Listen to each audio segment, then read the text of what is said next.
What if everything you've been told about your depression is a lie? What if it's not a chemical imbalance? Not a flaw in your brain, but a screaming primal hunger from the deepest part of you? Imagine feeling empty, numb, profoundly lost, and being told it's just a malfunction. But what if it's a message? A violent, undeniable signal that your very soul is starving? This isn't about blaming you. This is about revealing a profound truth that Carl Jung knew a century ago. Your pain isn't a pathology. It's a prophecy. It's your soul demanding its overdue meal. And once you understand this, everything changes. We live in a world obsessed with labels, a world that shrinks the vastness of human suffering into tidy diagnostic boxes. You are depressed, they say.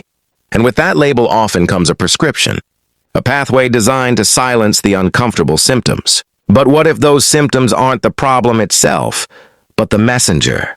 What if the profound sadness, the pervasive apathy, the draining exhaustion are the anguished cries of a neglected part of you? Think of a magnificent ancient tree. Its leaves are withering, its branches brittle. A conventional diagnosis might declare it diseased, but a wise arborist wouldn't stop there. They'd examine the roots, the soil, the water source. They'd ask, is it being choked? Is it parched? Is its fundamental need for life being met? The wilting isn't the sickness. It's the screaming symptom of a deeper starvation. This is the radical reframing Carl Jung offered us.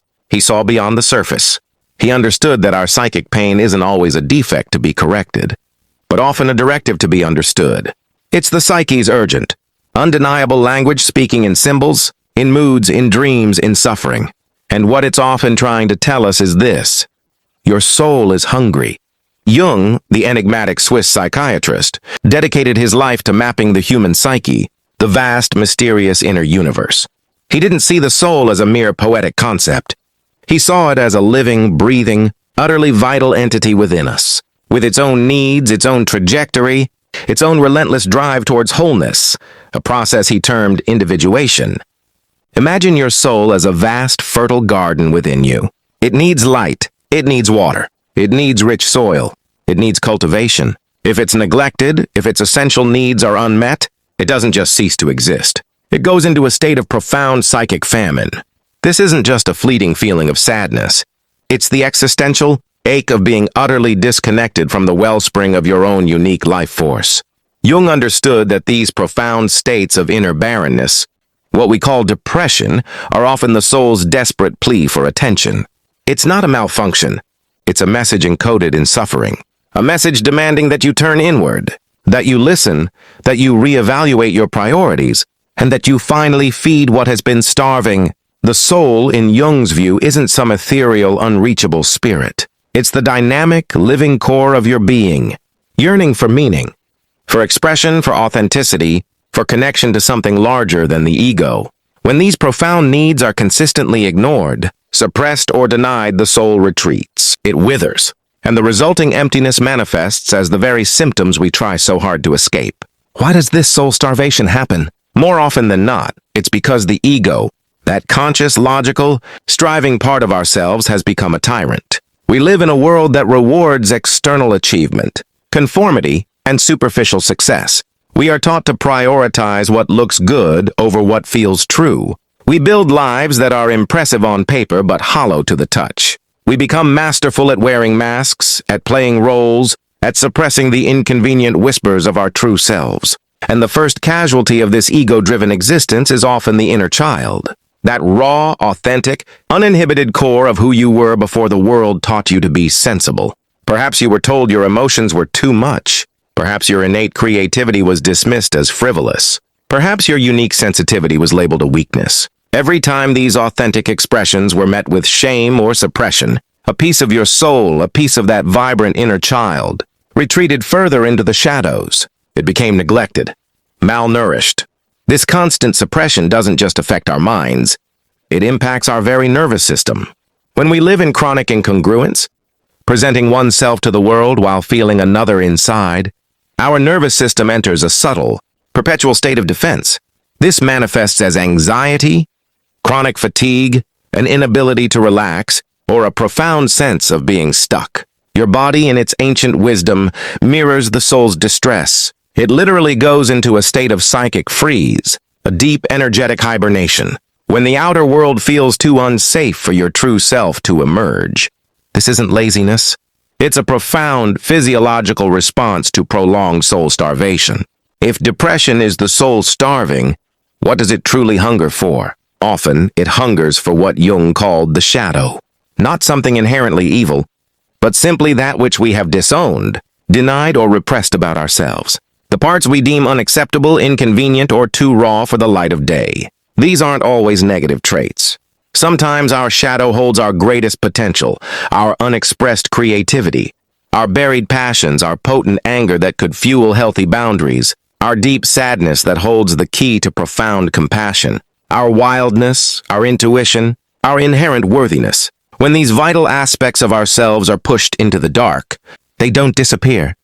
They simply become a heavy weight, a drain on our vital energy, manifesting as the very depression we seek to banish.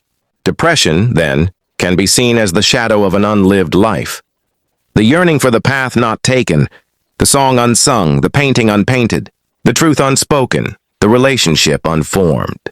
It's the silent scream of the parts of you that long to be seen, to be honored, to be integrated back into the whole.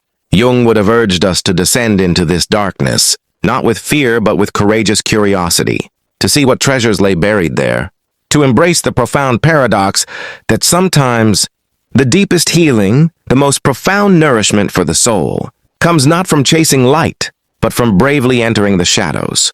This is not about wallowing, it is about retrieving the lost parts of your own magnificent self. Think of the archetypes that stir within us: the wild man, the wild woman, the artist, the mystic, the warrior, the lover. These are universal patterns of human experience residing in our collective unconscious and within our individual souls. When we suppress these inherent energies, when we deny ourselves the expression of our true nature, our souls starve. They long to dance with the earth, to sing with the wind, to create with abandon, to connect with the divine. When these profound archetypal yearnings are stifled by a narrow, ego-driven life, the soul languishes. It's not a lack of serotonin. It's a lack of soul food, a disconnection from the rich, mythic tapestry of human experience. So how do we begin to nourish a starving soul? It's not about quick fixes or grand gestures. It's about a gentle, radical turning inward, a sacred reorientation towards your authentic self. First, we listen. We cultivate deep silence. We tune into the whispers, the dreams, the recurring images, the body sensations.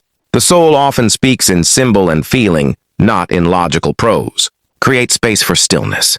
Turn off the incessant noise of the external world, even for a few minutes each day. What is trying to emerge? What intuition is trying to guide you? What pain is trying to tell its story? Second, we create. The soul is inherently creative. It yearns to express itself. This doesn't mean you have to be a professional artist.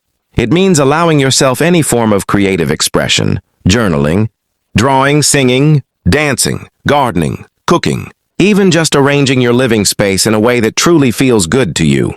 When you engage in these activities, you are literally giving voice to the unlived parts of yourself, allowing stagnant energy to flow. You are feeding the creative hunger of your soul. Third, we connect with nature. Our souls are deeply intertwined with the natural world. Modern life often severs this primal connection. Spend time under the open sky. Feel the earth beneath your feet. Listen to the wind in the trees. Nature is a profound healer and a mirror for the soul. It reminds us of cycles, of growth, of decay, of resilience, of the inherent beauty in simply being. Fourth, we reclaim the sacred ordinary. Soul nourishment isn't always about grand spiritual retreats. It's about infusing the everyday with meaning. It's about bringing conscious presence to simple acts, brewing a cup of tea, watching the sunrise, truly tasting your food, noticing the texture of your clothes. These small acts, done with intention, become sacred rituals that ground and nourish the soul. Fifth, we tend to our inner child. Return to the parts of you that were silenced. What did that child long for? What did they love? What did they need to hear? Offer compassion, understanding, and unconditional love to that younger self. Allow them to play, to feel, to dream again. This isn't indulgence, it's essential soul retrieval. And as you do this, you begin to create a sense of internal safety for your nervous system to relax, to come out of its frozen state, and to allow more of your authentic self to emerge. This journey is not a race. It is a pilgrimage. It's a slow, tender turning towards yourself. It requires patience, compassion, and courage. The depression that feels like a heavy burden can, in fact, become your greatest guide, your most profound teacher. It is not a sign of brokenness, but a sacred invitation from your soul to come home. So, if you've been feeling this profound ache, this inexplicable weight, this sense of being adrift in a colorless world, know this: you are not alone. And perhaps you are not depressed in the way the world understands it. Perhaps you are simply a deeply sensitive soul, yearning for connection, for authenticity, for the full, vibrant expression of who you truly are. Perhaps your soul is simply speaking to you in its own urgent, undeniable language, asking you to listen, to honor, to nourish.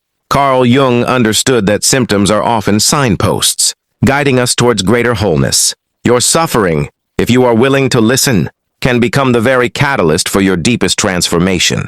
It is the wisdom of your own being, calling you back to yourself, back to the wild, vibrant, essential truth of who you are. It's time to stop fighting the darkness and to start asking what it's trying to show you. It's time to stop trying to fix yourself and instead to learn how to feed your soul. For within that hunger lies not a void, but a profound longing for life itself. And that longing, my friend, is your deepest path home.